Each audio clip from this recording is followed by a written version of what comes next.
Eh bien, Zélie Martin a d'abord été à l'école Nantelière, à l'école pour apprendre la dentelle.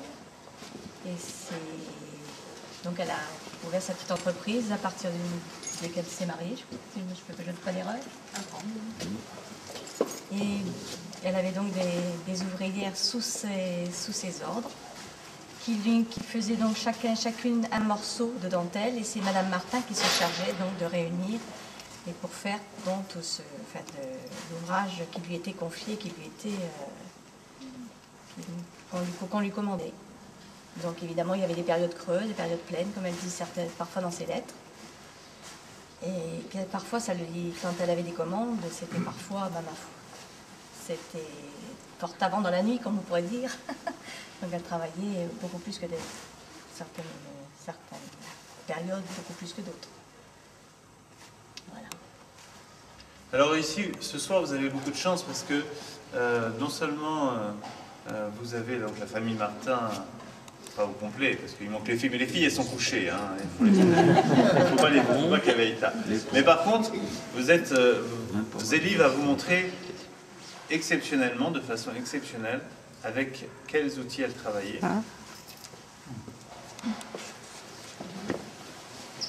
Puisque, en fait, Zélie, ma chère sœur, Zélie,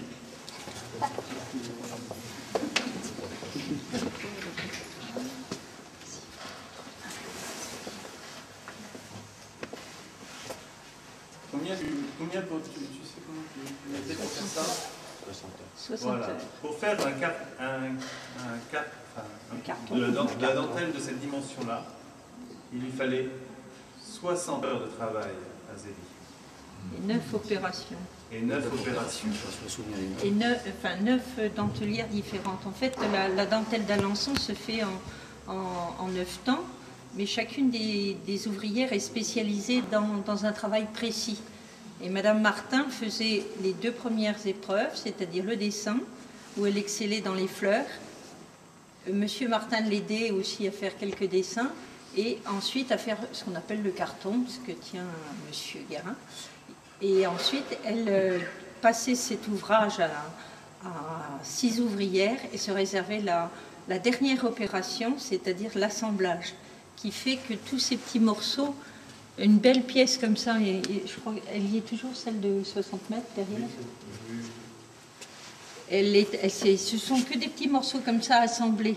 Donc il fallait avoir d'abord une très bonne vue des outils quand on voit la finesse des aiguilles et la finesse du fil qui est plus fin qu'un cheveu finalement. C'est elle qui assemblait, qui raccordait les dessins pour ne pas que ça se voie et qui des fois aussi rattrapait certains motifs maladroits de certaines ouvrières.